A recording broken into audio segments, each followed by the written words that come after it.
మార్చి 29న అంటే పాల్గొన మాసంలోని అమావాస్య తిథి రోజున మధ్యాహ్నం 2:20 గంటలకు ప్రారంభమవుతుంది.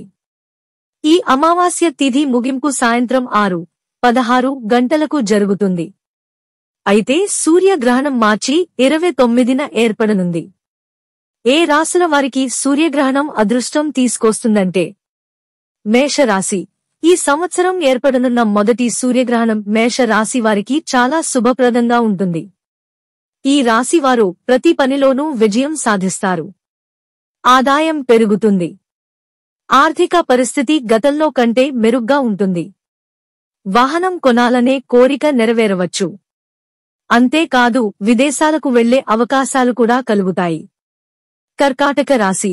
ఈ సంవత్సరం మొదటి సూర్యగ్రహణం కర్కాటక రాశి వారికి కూడా శుభప్రదంగా ఉంటుంది.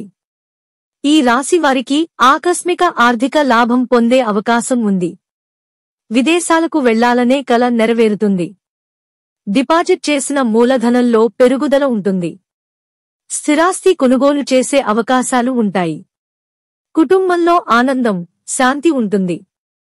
మకర రాశి. మకర రాశి వారికి సూర్యగ్రహణం, శని సంచారము కలయిక శుభ సంకేతాలను తెస్తోంది. దీనివల్ల ఈ రాశి వారు ఎప్పటినుంచో వాయిదా పడుతున్న కోర్టు కేసులలో విజయం సాధించే అవకాశం ఉంది. ఉద్యోగంలో సీనియర్ అధికారులతో సమన్వయం పెరుగుతుంది. దీనివల్ల జీతం పెరగడంతో పాటు పదోన్నతి కూడా లభిస్తుంది. వీరు పెట్టుబడి పెట్టిన పాత పెట్టుబడులతో ప్రయోజనం పొందుతారు. పూర్వీకుల ఆస్తి పొందే అవకాశం ఉంది. అంతేకాదు వైవాహిక జీవితంలో సుఖ సంతోషాలు పెరుగుతాయి. ఏ రాశుల వారు జాగ్రత్తగా ఉండాలంటే సూర్యగ్రహణం. మీనరాశిలో శనీశ్వర సంచారం మేష రాశి, వృశ్చిక రాశి వారిపై దుష్ప్రభావాన్ని చూపుతాయి. ఈ సమయంలో ఈ రాశికి చెందిన వ్యక్తులు అనేక సమస్యలను ఎదుర్కోవలసి ఉంటుంది.